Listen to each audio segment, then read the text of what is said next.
Smile, Evan. Today, you save this family. My mother said it as if she were asking me to pose for a photograph, not surrender the rest of my life in a wedding suit tailored for someone else. The mirror in front of me was taller than the bedroom door, framed in gold, polished so perfectly it showed every detail I wished I could hide, the pale face, the trembling mouth, the dark hair brushed too neatly away from my eyes, the white formal jacket that had been altered in a panic because it had never been meant for my shoulders. It had been made for Vanessa, my older sister, the beautiful one, the cherished one, the omega everyone in the Miller family had spent years presenting like a priceless jewel. I was the quieter son, the spare name on the family tree, the one people remembered only when they needed silence, obedience, or someone to clean up the disaster left behind by a brighter star. And this morning, Vanessa was gone.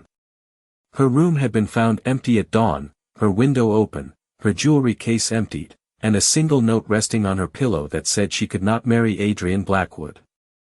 By 7 o'clock, my father's face had turned the color of ash. By 8, the wedding planner was crying into her phone. By 9, my mother was standing behind me with both hands on my shoulders, pressing down gently, firmly, like she was making sure I would not run too. The Blackwoods cannot be humiliated, she whispered. The contracts are already signed. The guests are already seated. If this wedding collapses, so do we. I looked at her reflection, searching for even one crack of regret. There was none. Only fear wrapped in diamonds and perfume. He is Vanessa's fiancé, I said, though my voice sounded small in the room, swallowed by the heavy curtains and the smell of expensive roses. He does not even know me. My mother's fingers tightened. He knows the Miller name. That is all that matters today.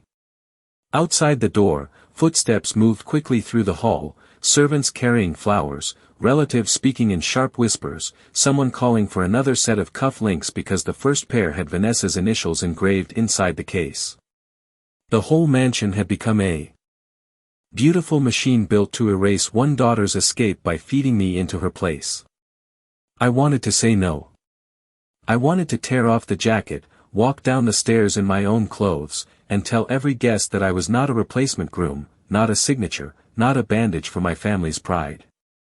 But then my father appeared in the doorway, older than he had looked yesterday, holding a folder full of debts I had never been allowed to see. His eyes did not beg. That would have been easier to hate. Instead, they looked empty.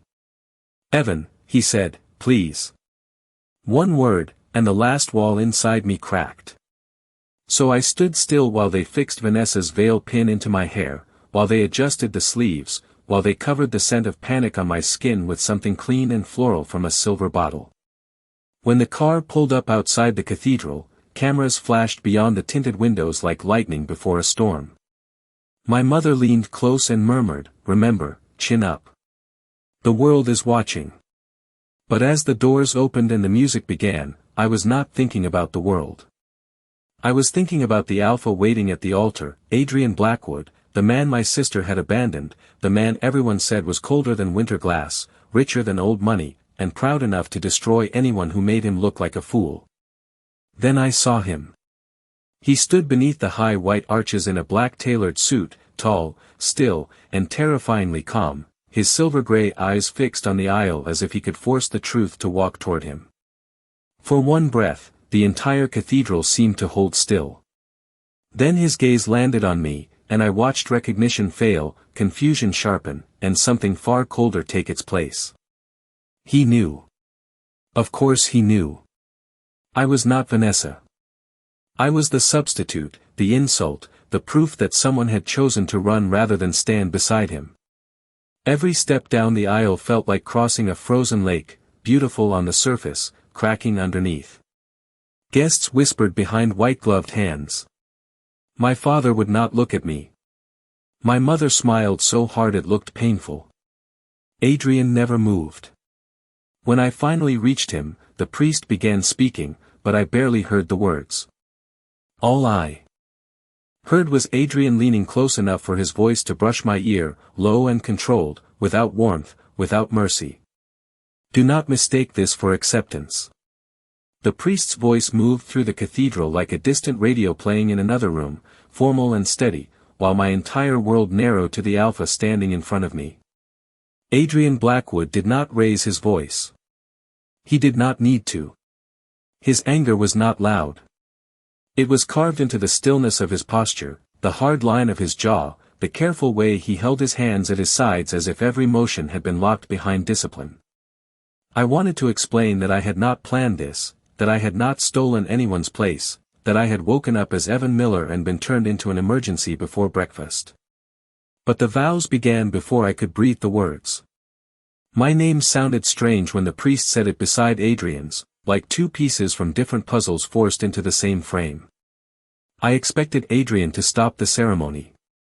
I almost hoped he would. One cold refusal from him, and the shame would no longer be mine alone. But he looked past me toward the rows of powerful guests, toward my pale father, toward the Blackwood elders seated like judges in the front pew, and I understood. This was not a wedding anymore. It was damage control with flowers. When the priest asked if he accepted me, Adrian's eyes returned to mine. For half a second, something moved behind them, not softness, not pity, but calculation. Then he said, "I do." The words were perfect. The meaning was empty. A quiet ripple passed through the cathedral, relief disguised as applause before it was even time to clap. My turn came, and my throat tightened so painfully that I thought no sound would come out. My mother's smile burned against the side of my face. My father's silence pressed against my back. I looked at Adrian's hand, broad and steady, holding a ring chosen for Vanessa, and I wondered how many lives could be ruined by something small enough to fit on one finger. "I do," I whispered. The ring slid onto my hand, a little too loose. Of course it was. It had never been measured for me. When I placed his ring on his finger, he did not pull away, but the distance between us felt wider than the aisle I had just crossed. The priest announced us as married, and the cathedral rose in applause that sounded polished, relieved, and false. Cameras flashed. People smiled. The world accepted the lie because it was prettier than the scandal. Adrian offered his arm because the moment demanded it, and I took it because I had been trained my whole life to survive by obeying the moment. His suit sleeve was warm beneath my fingertips, but he felt as unreachable as a statue. As we walked back down the aisle together, guests leaned close to whisper. Some looked amused. Some looked offended. A few looked at me with sharp curiosity, as if trying to decide whether I was clever or pathetic. Outside, the spring air hit my face, cool and bright, and I almost stumbled from the sudden space of it. Adrian's grip tightened just enough to steady me, then released the instant he knew I would not fall. The gesture was automatic, not affectionate, and somehow that hurt more. In the long black car waiting at the curb, silence sat between us like a third passenger. The driver raised the privacy screen without being asked. I looked down at the ring on my hand, at the pale circle of skin where it did not belong, and finally found the courage to speak. I did not ask for this. Adrian turned his head slightly, his profile cold against the window light. Neither did I. His answer was calm, but the calm had edges. Vanessa humiliated both families. You were placed in front of me as a solution. I swallowed. I am a person. For the first time since the altar, he looked directly at me. His eyes were not cruel, but they were guarded so tightly that kindness could not pass through. Then understand this clearly, Evan. I will protect the public appearance of this marriage. I will not disgrace you in front of others. But do not confuse duty with trust, and do not confuse my silence today with forgiveness. The car rolled away from the cathedral, past the guests, past the flowers, past the life I had known, and toward the Blackwood estate waiting somewhere beyond the city. I sat beside my husband, wearing my sister's ring, carrying my family's debt, and realizing that the wedding had only been the first door closing behind me. The Blackwood estate did not look like a home. It looked like a verdict built from glass, stone, and money, rising behind iron gates on 30 acres of perfectly kept land north of the city. The driveway curved through rows of bare-limbed maple trees, their branches silver under the afternoon light, and every foot we traveled seemed to pull me farther from the person I had been that morning. By the time the car stopped beneath the front entrance, my hands were cold inside my sleeves. A line of staff waited on the steps, dressed in charcoal uniforms, their expressions carefully blank. At the center stood an older beta woman with steel-gray hair pinned at the nape of her neck and a tablet held against her chest like a shield. "Welcome home, Mr. Blackwood," she said to Adrian, then turned to me after the smallest pause. "Mr. Miller. Not Blackwood. Not husband. Not even Evan." Adrian noticed. I saw it in the faint shift of his eyes, but he said nothing, and somehow his silence gave everyone permission to continue. Inside, the mansion was all height and echo, white walls, black marble floors, windows tall enough to make the sky feel like part of the furniture. There were fresh flowers on every table, but their beauty felt arranged, not alive.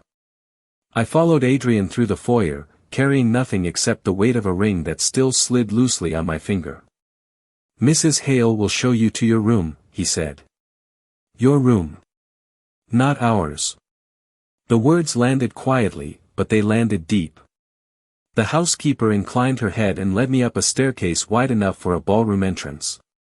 We passed portraits of Blackwood ancestors, alphas with proud eyes and unsmiling mouths, each one seeming to ask what someone like me was doing beneath their roof. At the end of the east hallway, Mrs. Hale opened a door to a suite larger than my bedroom back at the Miller house.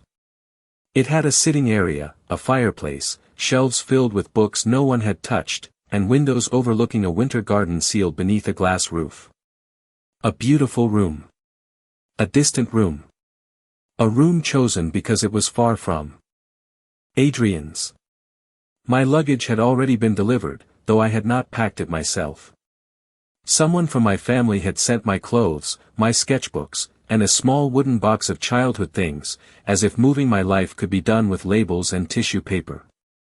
Mrs. Hale placed the tablet on the writing desk. "Mr. Blackwood asked that you review the household terms before dinner." On the screen was a document titled Private Marital Arrangement.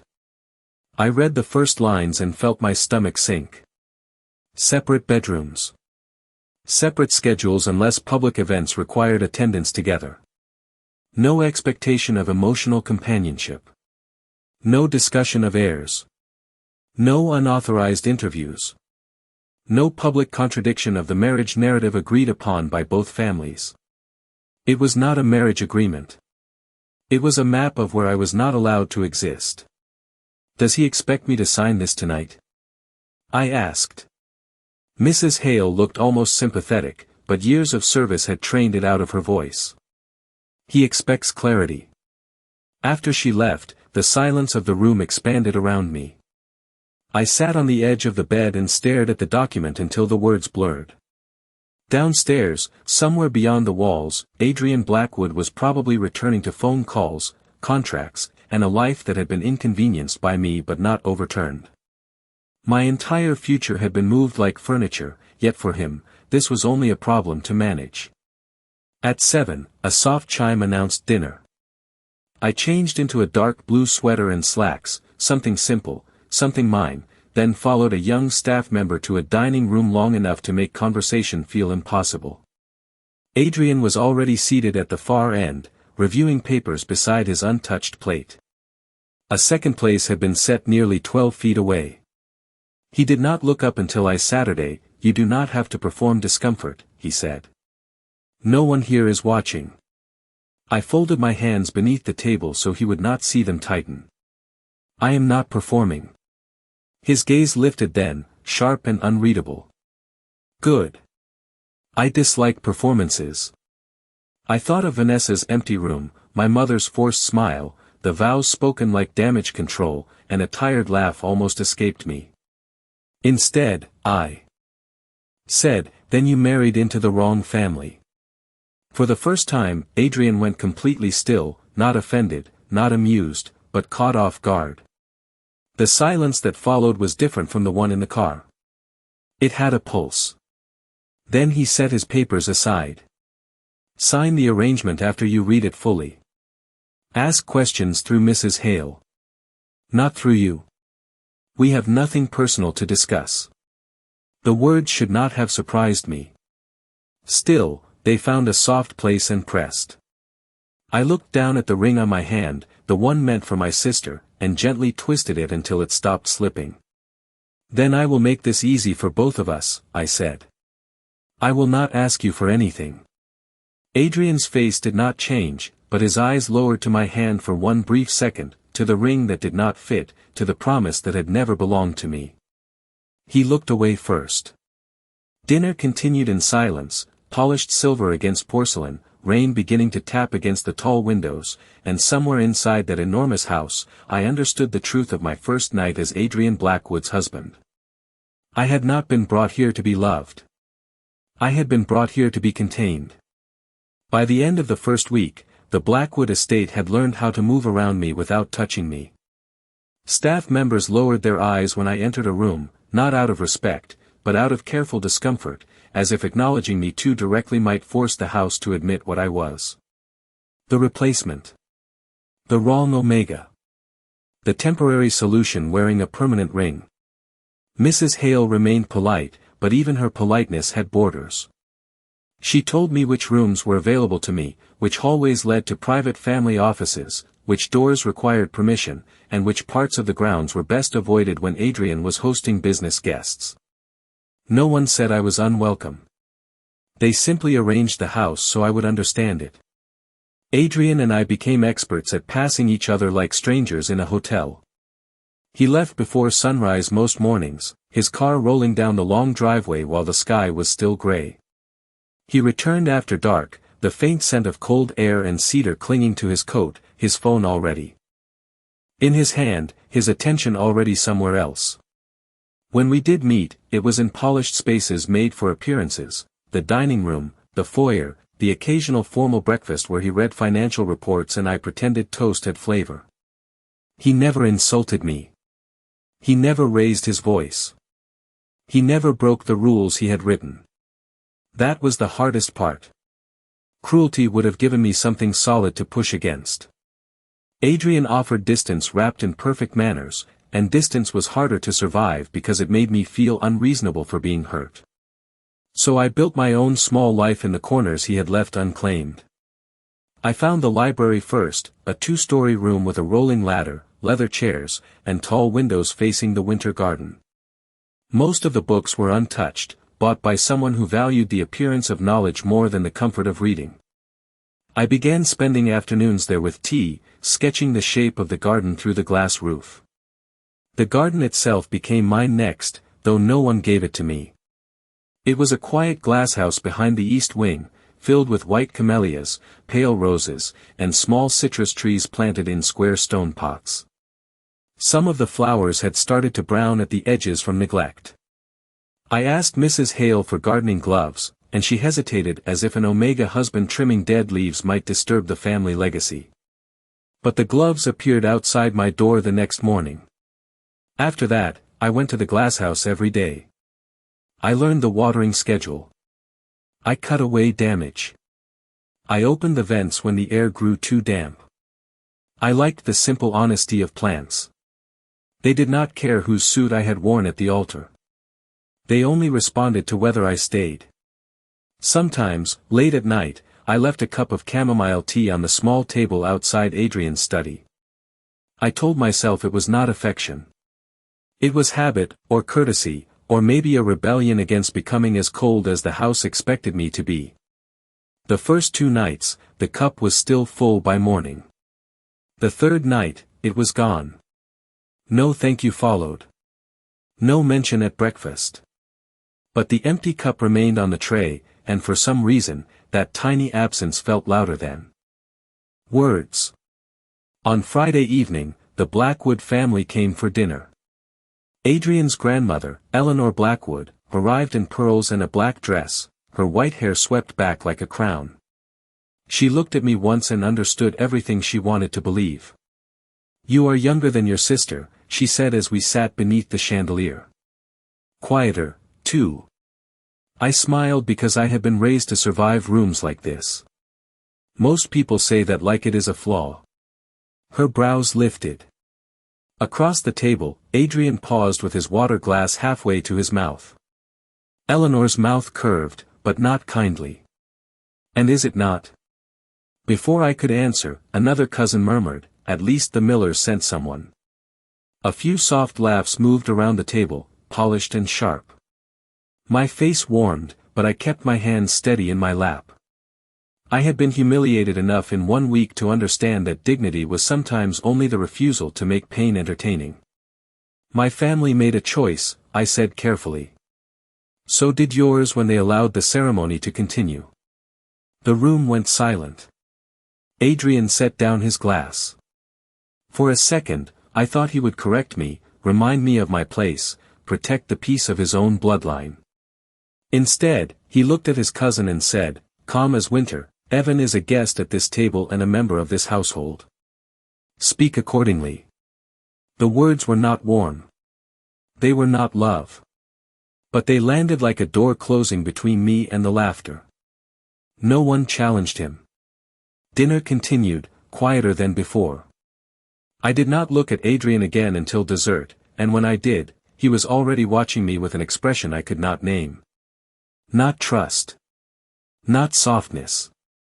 Something more dangerous for both of us. Curiosity.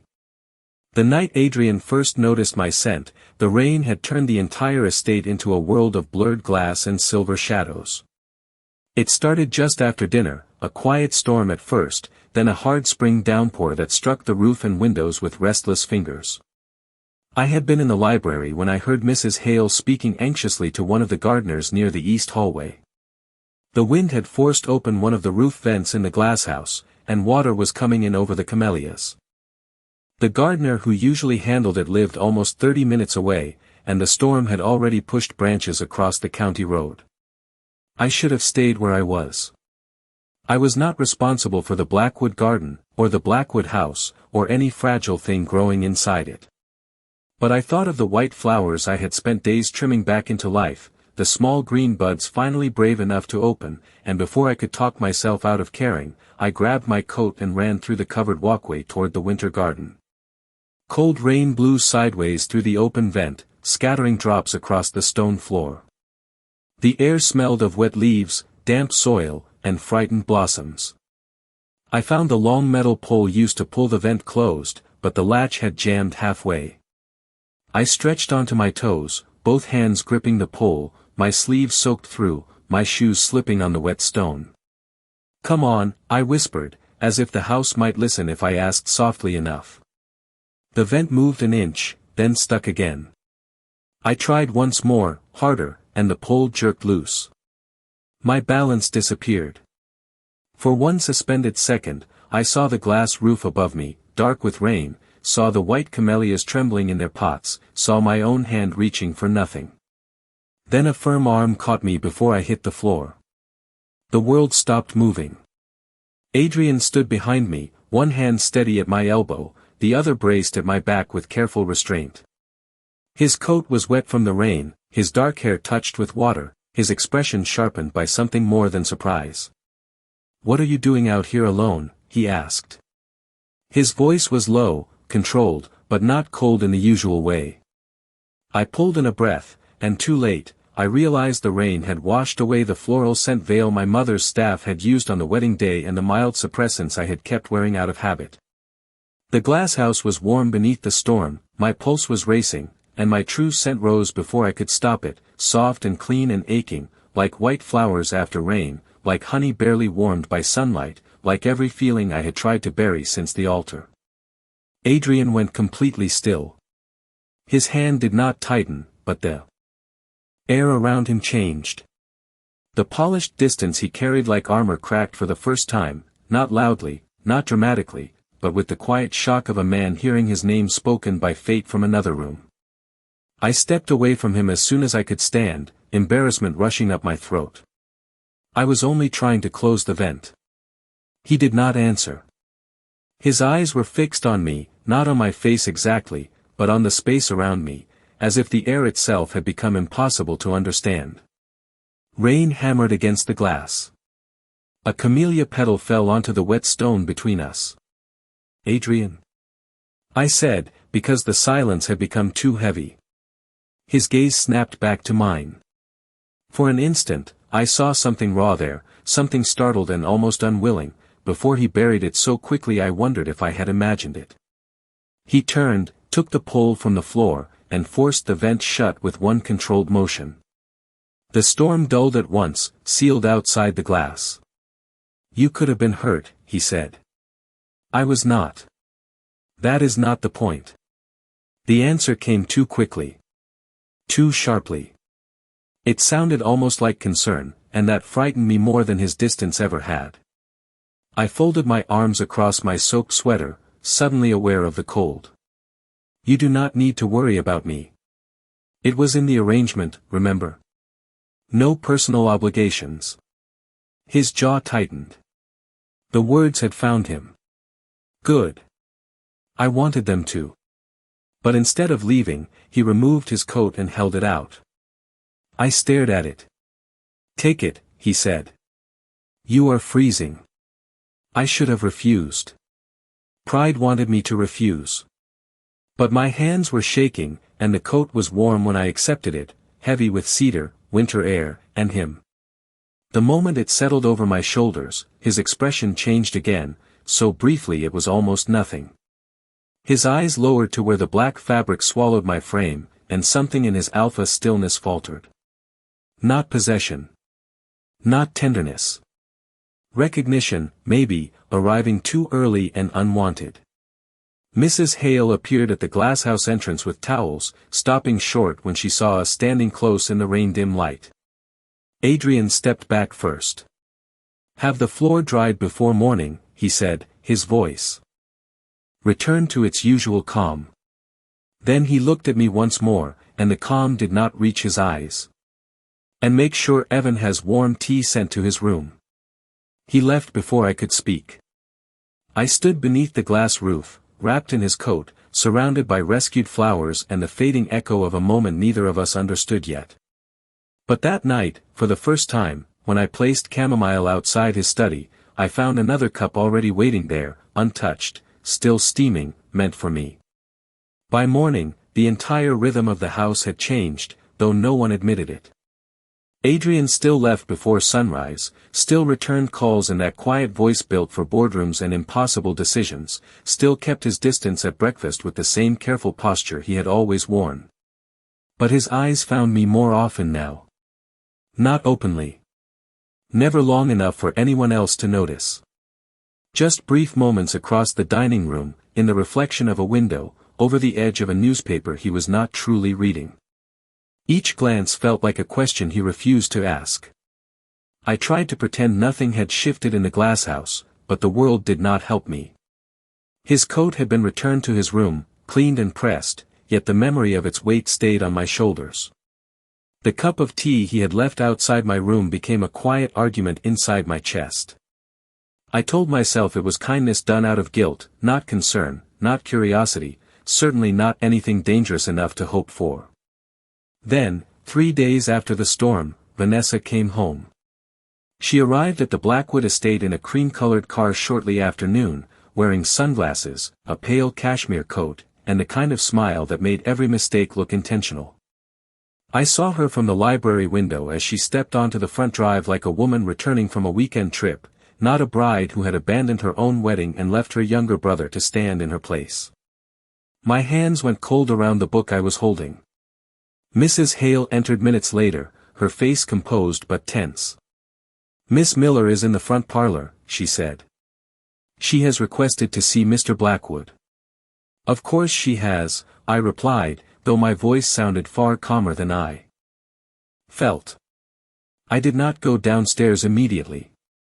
Some part of me wanted Adrian to handle it, to send her away, to prove that the small crack in his distance had meant something.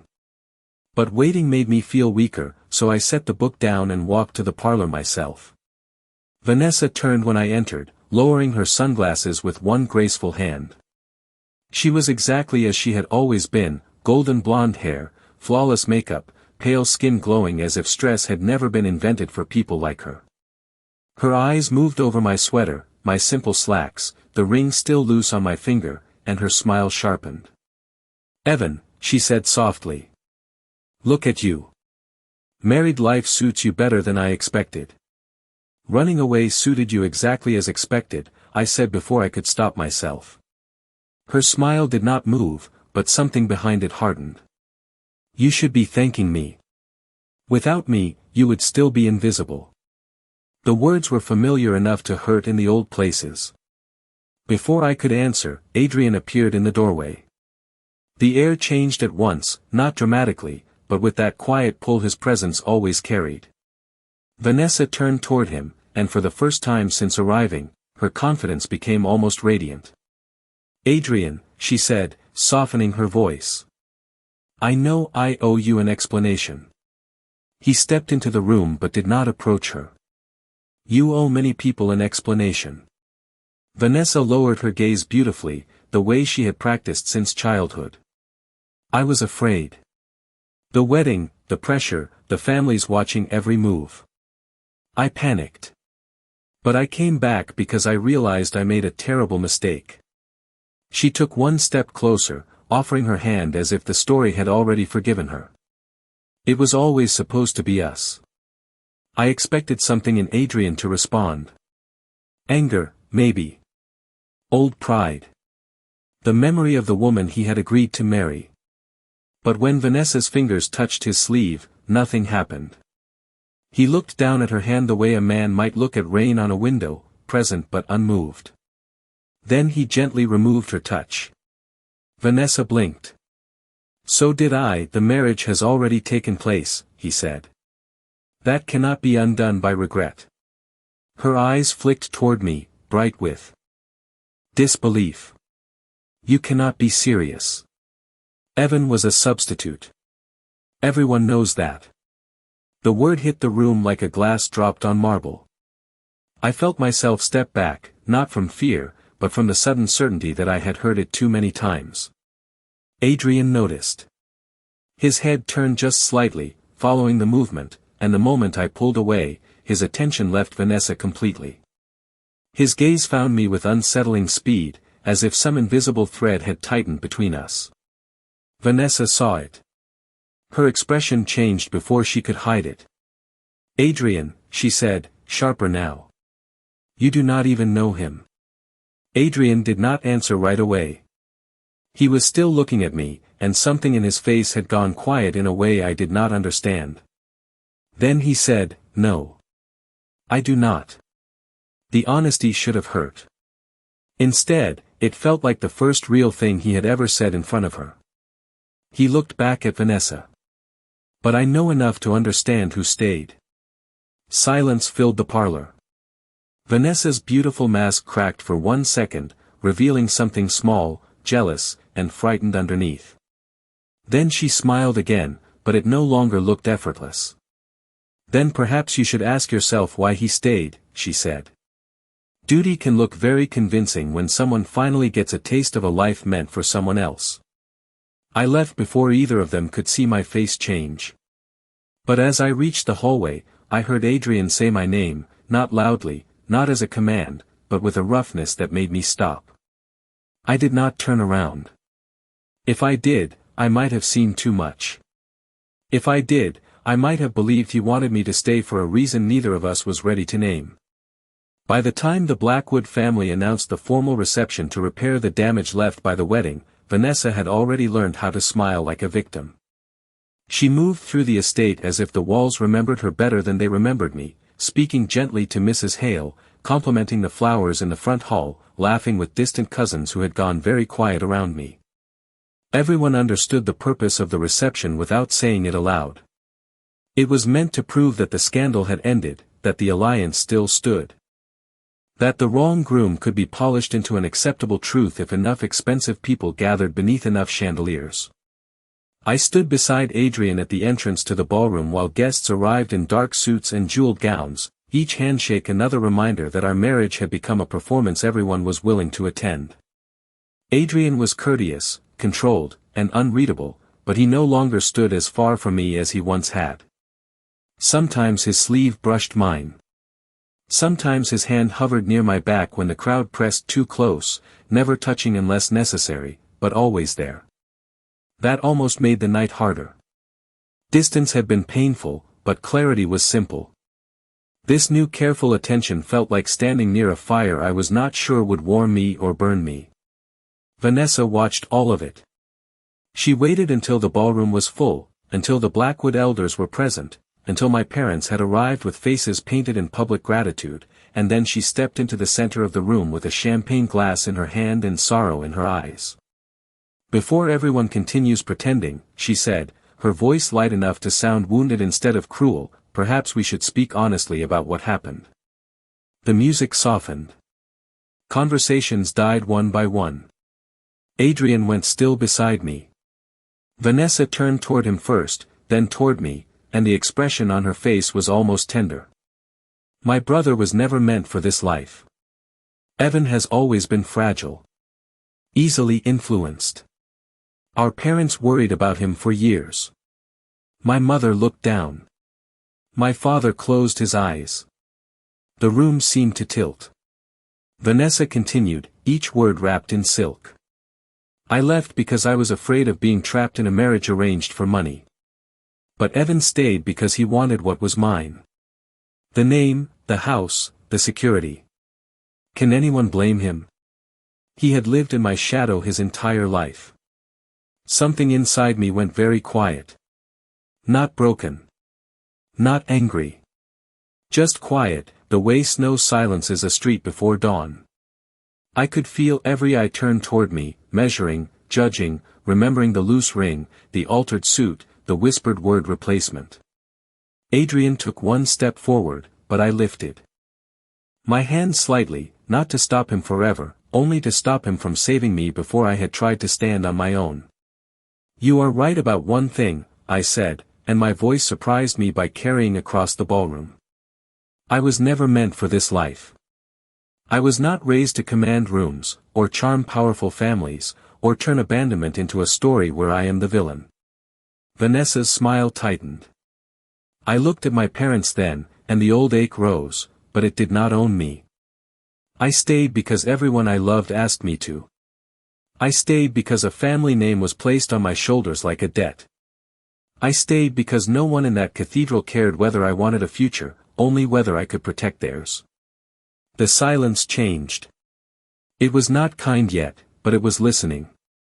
Then heat bloomed across my left wrist, sudden and bright. I looked down. Beneath the cuff of my sleeve, a pale silver mark had appeared on my skin, shaped like a thin crescent of light. A sound moved through the ballroom, disbelief traveling faster than breath. Across from me, Adrian inhaled sharply. His own hand lifted, and there, at the inside of his wrist, the same mark was glowing through the edge of his shirt cuff. For several seconds, no one moved. The old stories called it a fate mark, rare enough that some people dismissed it as romance invented for desperate omegas and lonely alphas. But every person in that room knew what matching marks meant. Recognition. Bond. A truth older than contracts, stronger than arrangements, impossible to fake. Vanessa's glass trembled in her hand. "No," she whispered, and for the first time, she sounded young and frightened. Adrian looked at his wrist, then at mine, and every wall in his face seemed to fall inward at once. Not in weakness, but in realization. The distance, the storm, the scent in the glasshouse, the way his attention followed me before his pride could stop it. It had all been leading here.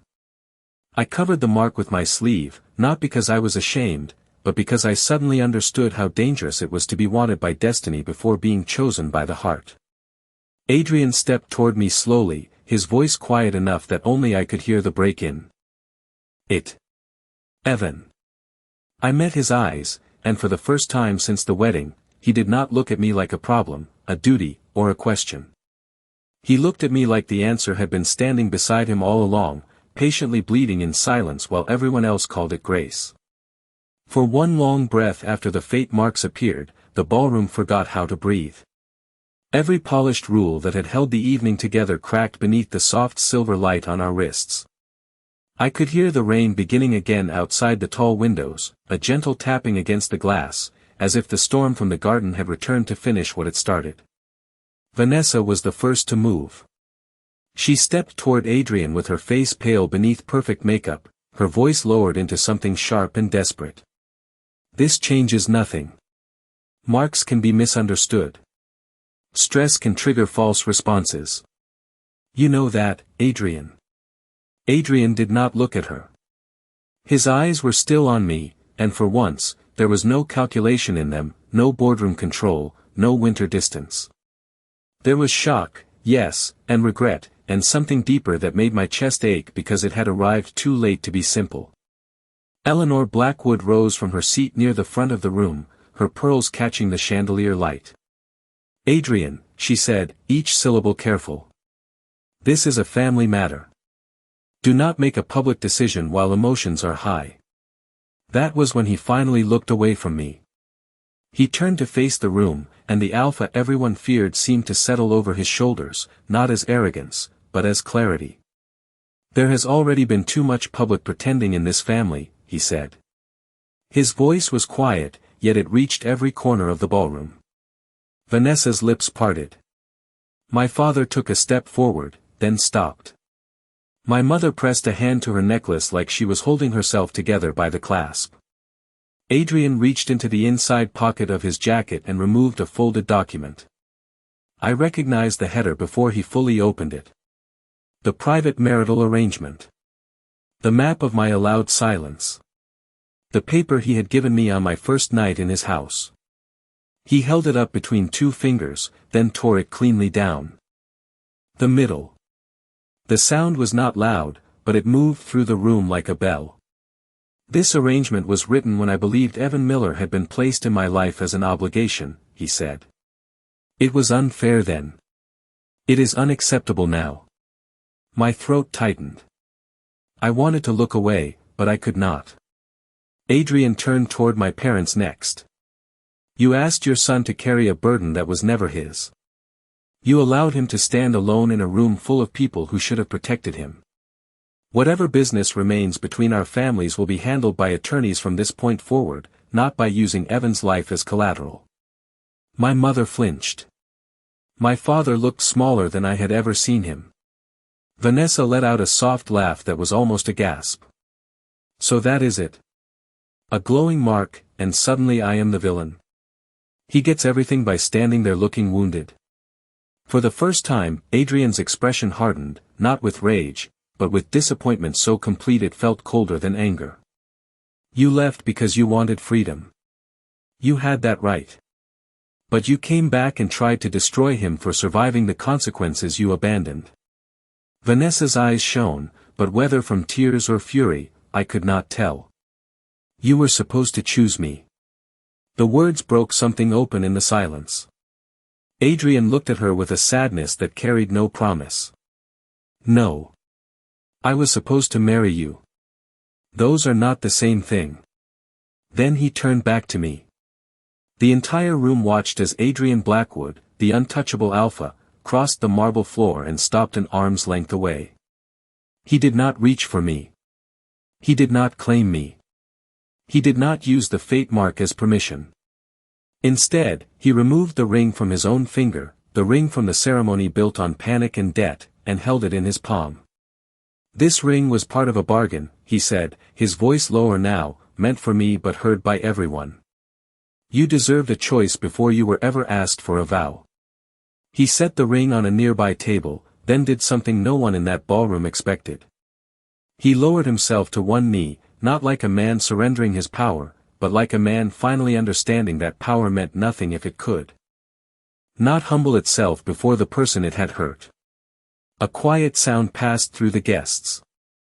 My heart struck once, hard and painful. Adrian looked up at me, and the silver mark on his wrist glowed beneath his cuff.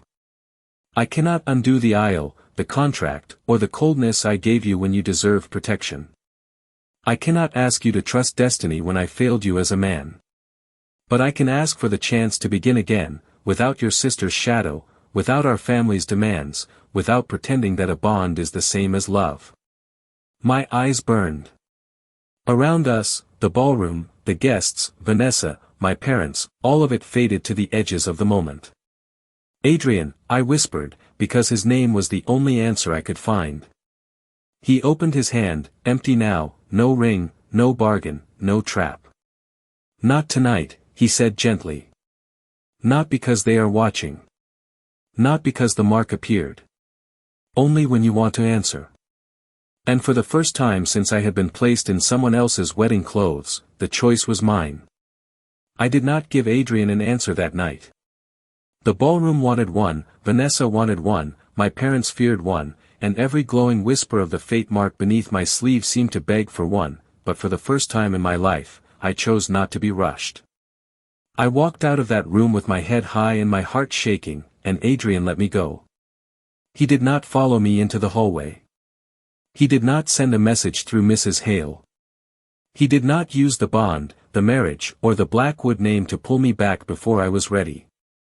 The next morning, I left the estate for a small lakeside cottage 2 hours north, a quiet place owned by an old friend from college who asked no questions beyond whether I preferred coffee or tea. For 3 weeks, I lived without chandeliers, contracts, or family voices telling me who I owed my future to. I slept with the windows open. I walked along the lake in worn sneakers and an old gray sweater. I sketched trees, water, and the shape of my own hands until they looked like they belonged to me again. Adrian wrote 1 letter each week. Not dramatic letters. Not desperate ones. He told me. He had ended the remaining marriage clauses, separated the Blackwood business from my family's debts, and made sure my parents could no longer trade guilt for access to me. He told me Vanessa had left for California after the reception, not forgiven, not destroyed, simply gone to build a life that no longer required mine as a mirror. He told me Mrs. Hale had opened the winter garden vents every morning because the camellias were blooming early. Only at the end of the 3rd letter did he write what mattered most. I am learning that patience is not absence. It is care without pressure. I read that sentence 4 times. The mark on my wrist warmed, but it did not command me. That was when I understood. Destiny had opened a door, but I still had to decide whether I wanted to walk through it. On the first Sunday of May, I returned to the Blackwood estate. The maple trees along the driveway were green now, the hard silver branches softened by spring.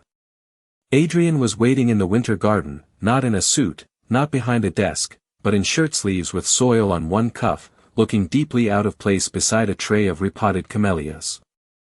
When he saw me, he stood so quickly that one small gardening trowel fell to the stone floor with a harmless clatter. For a moment, neither of us spoke. The glass roof above us held the afternoon sun, and every flower I had saved from the storm was open. "You came back," he said. His voice was careful, as if hope was something fragile he was afraid to hold too tightly. "I came to see the garden," I said. His mouth softened, almost a smile. "Of course." He did not move closer. That was how I knew he had changed. The old Adrian would have managed the moment, shaped it, controlled it until it became safe. This Adrian waited. I walked past him to the white camellias and touched one bloom with my fingertips. "I cannot be your apology," I said. "I cannot be proof that you became better. And I cannot live as someone chosen only because fate embarrassed everyone into telling the truth." "I know," he said. "Then what do you want from me?" Adrian looked down at the silver mark on his wrist, then back at me. "Nothing you are not ready to give." The answer was so quiet that it loosened the last knot inside my chest. I turned toward him fully. "Ask me again, then. Not as an alpha. Not as a Blackwood. Not because of the mark." His breath caught. He crossed the space between us slowly and stopped with enough distance for me to choose the rest. "Evan," he said, my name no longer a question he feared, "may I walk beside you?" It was not the proposal the world expected. There was no ring in his hand, no audience, no bargain dressed as romance. There was only the garden, the spring light, and a man who had finally learned that love did not begin with possession. I placed my hand in his. The marks on our wrists glowed softly, but this time they felt less like fate and more like witness. Yes, I said. Beside me. Adrian smiled then, truly smiled, and the cold house around us seemed to exhale. Months later, we held a second ceremony in that same winter garden, small enough that every face present belonged to someone who had earned the right to be there. My ring fit perfectly because I chose it myself. Adrian cried before he finished his vows, which Eleanor Blackwood pretended not to notice, though she handed him a handkerchief twice. Mrs. Hale cried openly. I laughed for the first time in a wedding suit that had been made for me. And when Adrian kissed my hand in front of the camellias, there was no shadow of Vanessa, no debt, no replacement, no lie polished for public approval. There was only the life we built after the door closed on the one others tried to force upon us, and the quiet truth I carried from that day forward. Fate may recognize you in an instant, but love proves itself by staying, changing, and choosing you again in the morning.